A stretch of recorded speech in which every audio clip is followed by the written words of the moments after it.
All right, section 2.2 is on continuity. Okay, so if I'm drawing a function and this function is continuous, what do you think that means? It's a continuous function. Keeps going? Infinite. It's infinite? What about at certain points, like at an x value of a? So am I going to stop there? Can that happen? No, it's not continuous. So you have to have that point filled in. So basically you need to be able to draw the graph without lifting your pencil. So be able to draw the graph without lifting your pencil.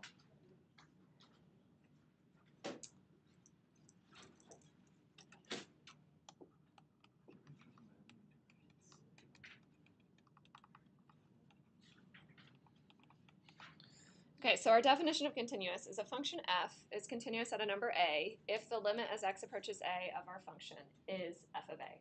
So what that means is that as I come from the right and the left towards that a value, it's the same as if I had just filled in that a value, or the f of a value, I guess. Makes sense? So it's the same as the filled in point. So basically you can't have any graph where you have an open circle and then it's filled in above it. It has to be filled in on that open circle. Okay, for this to be true, you really need three things to be true. First of all, f of a has to be defined, so a must be in the domain. The limit must exist, so right and left-hand limits have to go to the same thing, all of that. And then the third thing is the definition. So there's really multiple things that are in there. Okay, if it's defined near a, but it's not continuous at a, we say that f is discontinuous, not uncontinuous, discontinuous.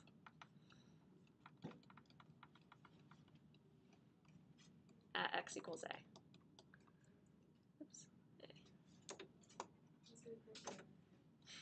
It's too speedy. All right, so geometrically, like I said, it means that you can draw the function without lifting your pencil from the paper. All right, so using the graph of f below, at which numbers is f discontinuous? Why? So Tarek said -6, is that right? 0? 5, yep. So x equals -6, x equals 0, and x equals 5. So the reasoning, you have to lift your pencil. The first two are what we call a jump discontinuity. See why we would call it a jump? Yes. Jumps from one spot to the other. And then the third one is called a hole, just like we've called it before. Okay, so number 2, where are each of the following functions discontinuous? So f of x equals x squared minus x minus 2 all over x plus 1.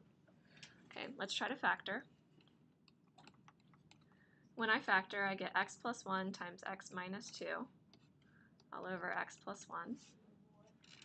Yep, exactly. Was it Morgan that said there's a hole? Yeah, there's a hole at x equals -1. And that's the only place where it's discontinuous. So continuous everywhere but x equals -1.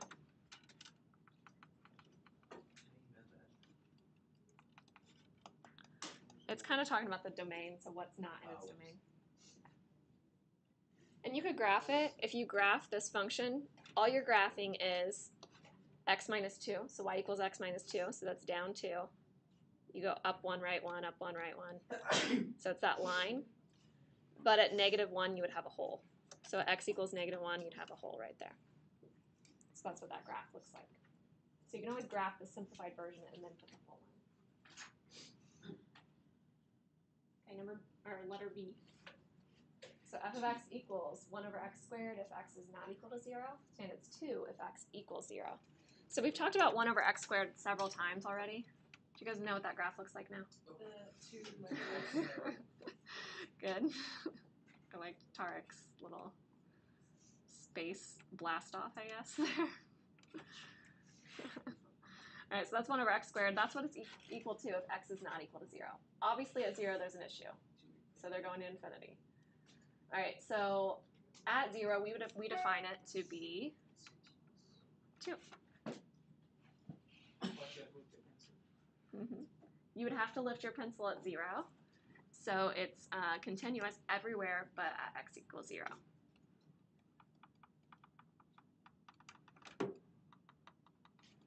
I guess I was asking for where it's discontinuous, so you could just say discontinuous at 0, but continuous everywhere but x equals 0. Like you said, you'd have to lift your pencil if you were to draw that. All right, next one. So f of x equals x minus 4 over x squared minus 3x minus 4 if x is not equal to 4. So let's see what's happening in that function. So I'm going to have x minus 4 on the top. I'm going to factor the bottom. It's going to be x minus 4 times x plus 1. So basically the x minus 4's cancel.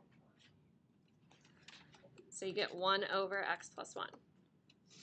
All right, so think about how you would graph 1 over x plus 1. At -1, there's going to be, it's not quite a hole. Yeah, it's an asymptote at -1, right? Where's the horizontal asymptote? Horizontal? 0 over 1, right? So it's 0. And it's going to look just like 1 over x, which is called the reciprocal function, so it's going to look like that. Only it's going to be shifted left 1. It's a transformation. See why I made you do all that math aerobic stuff in Algebra 2? Okay, so basically it's going to go like this. Wait, why is it, hang on, so why is it an asymptote and not? A hole. Okay, the hole is at x equals 4. So that's the one that went away. So at 4, 1, 2, 3, 4, you're going to have a hole on your graph. So you're going to have just this open circle there. Kind of hard to see, but mine's open. All right. Now, what point is that I just drew my open circle on? It's 4 comma something.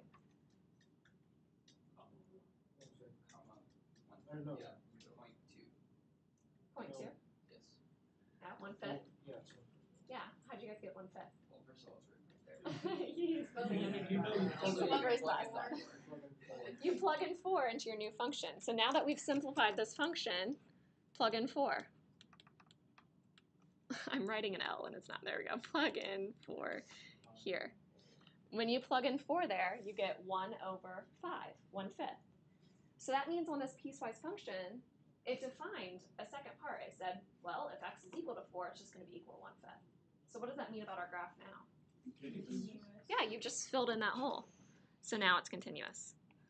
So this fills in the hole. So f of x is now continuous.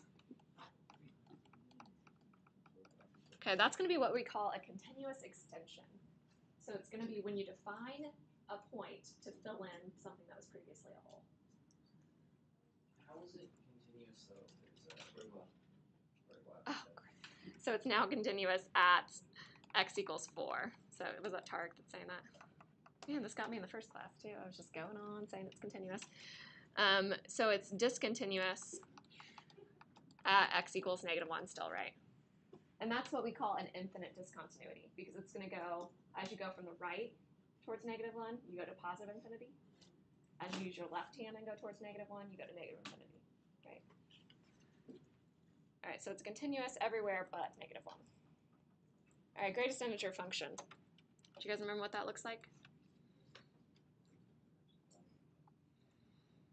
Looks like this.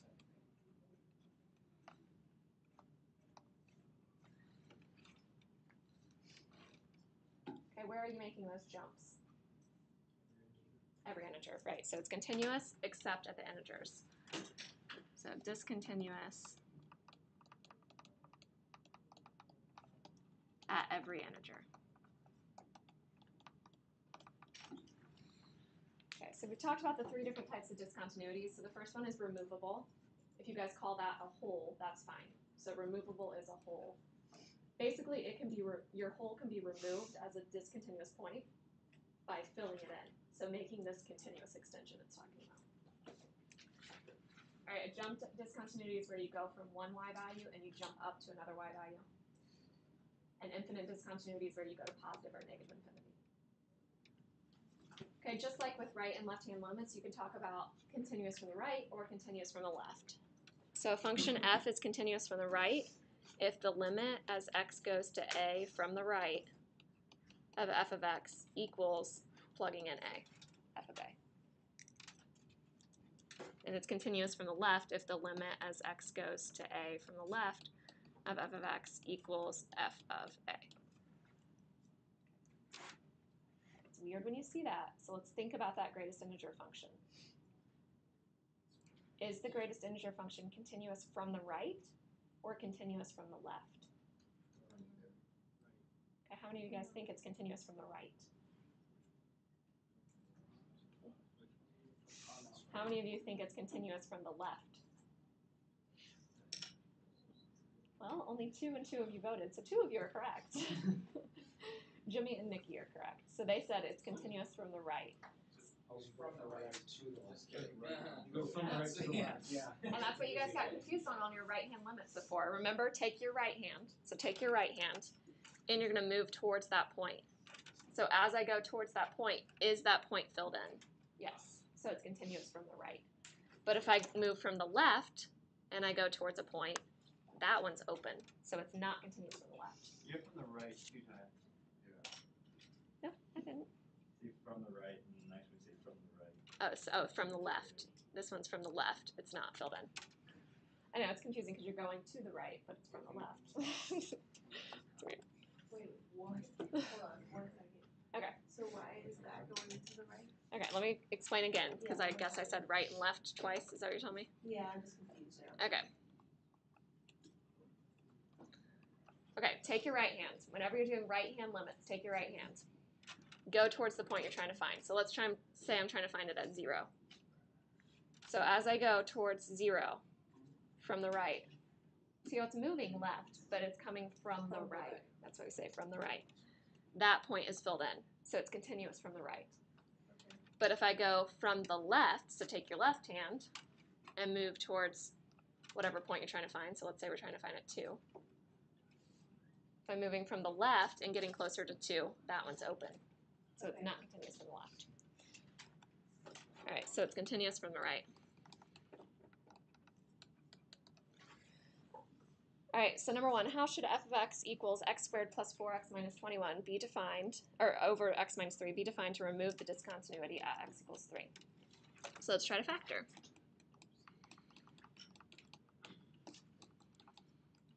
X minus 3's cancel.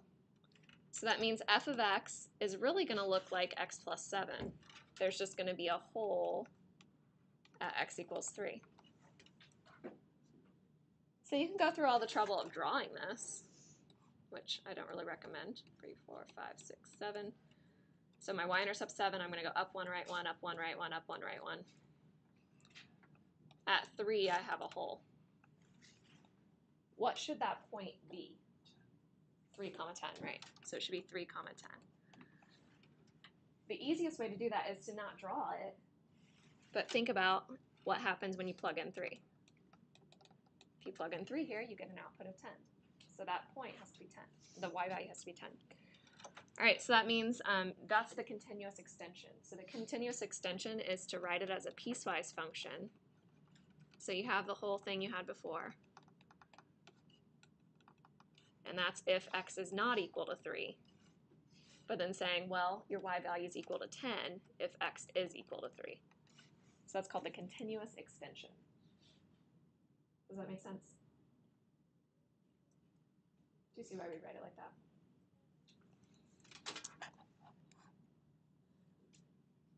Okay. All right. I'll go back. So these theorems, when things are continuous, they have the same rules as limits. So remember how we could bring limits into a product, we could bring limits into a sum. All these same things apply with continuous functions. So that's what the next page says. So it says, if f and g are continuous at a and c is a constant, then the following functions are also continuous. Okay, I told you this new book, it doesn't do a lot of these proof type things, but we're going to go ahead and do a couple, because sometimes you might have to show things on your AP test. So we'll show one of these. So show number 3 above holds. So number 3 is that the product, f times g, is also continuous. So f and g are continuous. So by the definition of continuous, we said that the limit as x went to a of f of x equals f of a.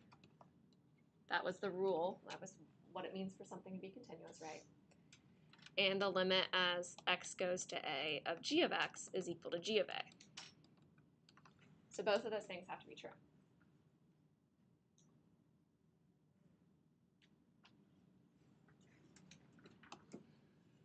Okay, we know that the limit as x goes to a of f of x times g of x, so if I had a product, we know from our limit laws, remember when we did all those limit laws that were really annoying, a whole bunch of them? You can bring the limit into both of them. So you can call that the limit as x goes to a of f of x times the limit as x goes to a of g of x. So you bring the limit into each piece. But what is the limit as x goes to a of f of x? F of A. F of a. What is the limit as x goes to a of g of x? G of a. That has proven that your product is continuous. Do you see? Because the left limit as x goes to a of your product equals f of a times g of a. So we'll say, so the product is continuous. Lots of abbreviating. Then we'll do our little square because we're done with the proof. Yay, we showed it was true. Did you guys get out 15 after? 10. All right. We'll try a couple more of these. So it says in section 1.3, we have the direct substitution property. As stated for any polynomial rational function, you could just plug in. So you could say limit as x goes to a of f of x equals f of a. In other words, polynomials and rational functions are continuous, except when it makes it undefined on the bottom, right? So as long as a is in the domain. So number 1, it's super easy. Can you plug 1 in? Yeah. Plug in 1. So it's 1 minus 3 plus 5 over 1 minus 5. So I get negative 2 plus 5, so 3 over negative 4, so negative 3/4. Can you guys do the next one? What's cosine of 0? What's sine of 0? Yep, 1 and 0. That's it.